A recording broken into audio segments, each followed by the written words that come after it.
Olá pessoal, no Integrado de hoje vamos falar sobre fé e evangelização nos espaços prisionais, a partir das abordagens, olhares e percepções de Jeconias Neto, ele que é diretor da ADRA, Distrito Federal e Goiás, embaixador da Juventude na ONU e fundador do Ministério Carcerário Adventista.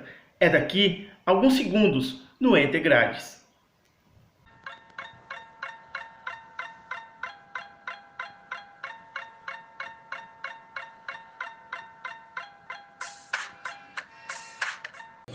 Bom, se nós formos considerar primeiramente os resultados da evangelização nas prisões, nós vamos ver já uma mudança considerável no comportamento da massa carcerária.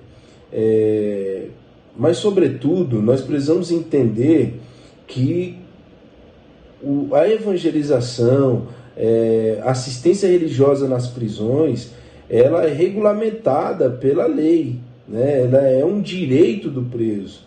Quando nós vemos as portarias em tantas secretarias, municípios diferentes, estados diferentes, a própria LEP, a Constituição, a Declaração de Direitos Humanos, trazendo a importância e garantindo esse direito ao preso e a qualquer indivíduo, nós precisamos entender o seguinte: que o Estado reconhece que a igreja, a assistência religiosa, o evangelho é importante e fundamental para a ressocialização e a reeducação de pessoas que estão na criminalidade e principalmente cumprindo pena pelos seus delitos.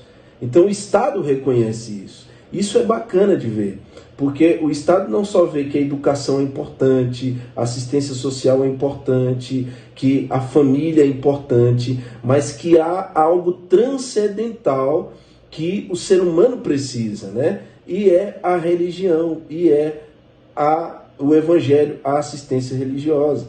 A própria Bíblia diz, né, em Efésios, no capítulo 4, no versículo 28, diz: aquele que furtava não furte mais, antes trabalhe fazendo com as próprias mãos o que é bom, para que tenha com que acudir o necessitado. Olha que interessante, quem conhece o Evangelho vai mudar de vida. Quem conhece o Evangelho vai viver de maneira diferente. E essa proposta não só é de que mude a minha vida, mas essa mudança propõe um protagonismo para a vida do outro, né? Como diz a Bíblia, né? Para que tenha com que acudir o necessitado, porque ele mesmo foi. A própria Bíblia diz, em Mateus capítulo 25, versículo 36, que Jesus declarou: eu estive na prisão e vocês me visitaram. Jesus se compara com o preso. Que coisa tremenda, né? Isso é algo que hoje, aos olhos da sociedade, é difícil de entender. Jesus se comparando com aqueles que cometeram crimes. Em Hebreus capítulo 13, versículo 3 diz: lembrai-vos dos presos como se presos estivessem com eles, e dos maltratados como se vós mesmos fossem maltratados no corpo. Então, olha só a proposta bíblica para a igreja, para a sociedade, de como entender essa situação. Olha só como a Bíblia propõe uma mudança de vida, e isso acontece na vida das pessoas, e eu sou uma testemunha disso. E uma outra coisa, como que o Estado reconhece que a evangelização é importante dentro da prisão. A igreja, ela é, de fato, uma arma contra o crime, uma arma de combate ao crime. Por quê? Porque o próprio crime, ele é muitas vezes mal compreendido pela sociedade, pelas pessoas.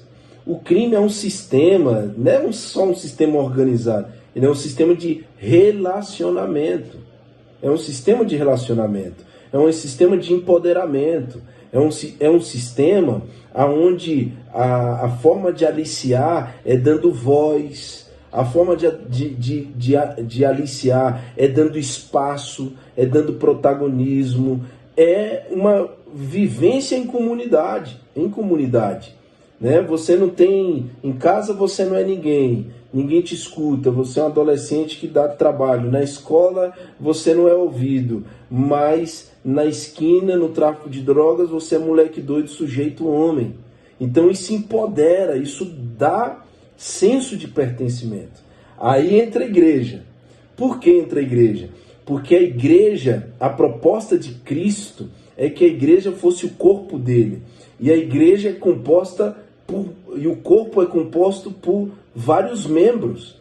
E esses membros formam o corpo de Cristo, e Cristo é a cabeça da igreja, do corpo. Então, veja bem, eu agora tenho um sistema de relacionamento paralelo àquilo, que ao invés de propor a morte, porque o crime propõe a morte, mas propõe você pagar as suas contas, você viver, você estar inserido dentro do capitalismo por meio da criminalidade. Só que o evangelho e a igreja te dá um protagonismo, mas tem por base não o capitalismo, tem por base o relacionamento e amor ao próximo. Que é isso que de fato enche o coração daqueles que querem serem tanto amados por alguém, querem serem vistos por alguém. E Cristo vê, a igreja vê. A igreja é a maior ferramenta hoje, pelo menos no Brasil, de combate à criminalidade. Quer ver uma prova disso? A gente olha o estatuto do PCC, de batismo do PCC, e só tem uma maneira de alguém deixar a facção, segundo os estatutos das facções. É o quê? Entrando para a igreja. Porque a igreja é vista como um outro sistema de relacionamento em que se propõe uma vida melhor, né? A última pesquisa que o Ministério Carcerário Adventista fez aqui em 8 presídios da capital, em Brasília e no entorno do Distrito Federal, é que 77% dos entrevistados foram membros de alguma igreja algum dia, sobretudo igrejas evangélicas. E sabe, isso dá para a gente entender um panorama do que representa a igreja diante da criminalidade. Bom, preconceito, ele vem e ele pelo menos nasce da desinformação. As pessoas têm preconceitos porque não conhecem a realidade, porque se talvez conhecessem as realidades alheias e diferentes a elas poderiam ser mais solícitas, mais pacientes, com todos aqueles que erram. E eu não estou aqui passando a mão na cabeça de quem erra. Eu estou apenas dizendo que antes de levantar o dedo e julgar, nós precisamos entender os contextos. Então, ninguém acorda do dia para a noite e fala assim, olha que dia bom para cometer um latrocínio, olha que dia bom para cometer um homicídio, que dia bom para cometer um assalto, para fazer um assalto, que dia bom para me tornar um traficante, que dia bom para me tornar um pedófilo. Ninguém faz isso do dia para a noite. Quando você olha as pessoas que estão nos presídios, as pessoas que estão hoje nas ruas em prostituição, as pessoas que estão no mundo das drogas, os jovens que estão inseridos no mundo da criminalidade das drogas, que a grande parte do sistema carcerário é jovem, entre 18 e 24 anos. Então, assim, quando você olha para todas essas pessoas que são parte da preocupação social, a gente precisa entender que ninguém começou com 30 anos. As pessoas não começaram com 40 anos. As pessoas começaram muito cedo, muito jovens. Então nós estamos falando de pessoas que não tiveram muitas oportunidades na vida. E quando a gente olha para esse cenário, a gente consegue enxergar, não aceitar que os erros deles, eles justificam, né, pelo contexto que viveram. Ao contrário, eu não aceito, mas eu entendo as causas que levaram as pessoas a essa situação, apesar de discordar 100% delas. Então eu começo a me colocar no lugar muitas vezes, né? E isso, essa desinformação vai muito do que é pintado sobre o preso, do que é pintado sobre a criminalidade, né? Então a gente precisa estar informado, né? E fazendo paralelo com o que diz a palavra de Deus, imagina, a Bíblia, imagina que cristão seja preconceituoso. É difícil você ouvir hoje de um cristão que bandido bom é bandido morto, mas tem pessoas que acreditam assim, entende? E eu quero aqui dizer, e quero pelo menos crer, que essas pessoas não falam isso fundamentado na Bíblia. Isso é fundamentado numa justiça social, isso é fundamentado numa vingança pessoal muitas vezes, isso é fundamentado muitas vezes, ao invés de querer realmente a justiça, as pessoas querem mais vingança do que justiça, porque elas não acham justo que alguém se ressocialize, pelo menos, né? Não é justo que se ressocialize. Então, a palavra de Deus é totalmente contrária a preconceito, de tudo quanto é tipo, né? De gênero, de raça, de posição social. A palavra de Deus é contra o preconceito. E os preconceitos são baseados nas desinformações. Por isso que nós não conseguimos ter empatia pelo outro, porque não conhecemos a realidade do outro. É quase que impossível você reeducar alguém e ressocializar alguém que hoje está recluso no sistema penitenciário brasileiro. Mas isso é muito amplo, essa discussão, porque isso não quer dizer que a culpa é só de uma pessoa, né? Nós temos aí um problema na estrutura do sistema penitenciário, que é a falta de servidores para se promover pelo menos a segurança do espaço. De vez em quando a gente vê cadeias explodindo aí nos seus motins. Então a gente tem o servidor que não tem um espaço adequado para trabalhar, a gente tem um efetivo de servidor muito abaixo do que deveria ter para se promover a segurança e, consequentemente, por não ter esse grupo de servidores que deveria ter, a gente perde na mobilização que é preciso fazer na cadeia para se manter a segurança e cursos profissionalizantes e educação. Por quê? Para tirar uma quantidade de presos de uma cela e levar para a escola, por exemplo, você tem que ter efetivo, você tem que ter servidores suficientes.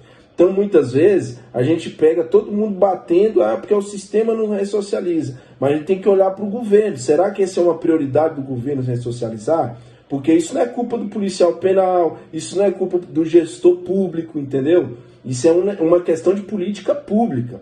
Então, a gente tem que, ao invés de botar culpa em quem está na linha de frente, a gente precisa olhar todo o panorama político do nosso país, se realmente está focado em garantir os direitos humanos e básicos das pessoas nas penitenciárias e ressocializar pessoas, inserir no mercado de trabalho, dar condições de educação, de lazer, de cultura, de esporte, para que a gente combata o crime de frente com tantas propostas que ele traz, né? Do outro lado, a gente tem uma sociedade preconceituosa mesmo, porque o preso cometeu crimes, ele fez maldade diante das pessoas, né? Então, imagina quanta vida alguém estraga no tráfico de drogas, né? E para além, eu não estou aqui tentando falar da política de drogas no Brasil, que é um assunto muito amplo, mas é assim que é visto, né? E infelizmente, quem mais morre é o favelado, é o preto,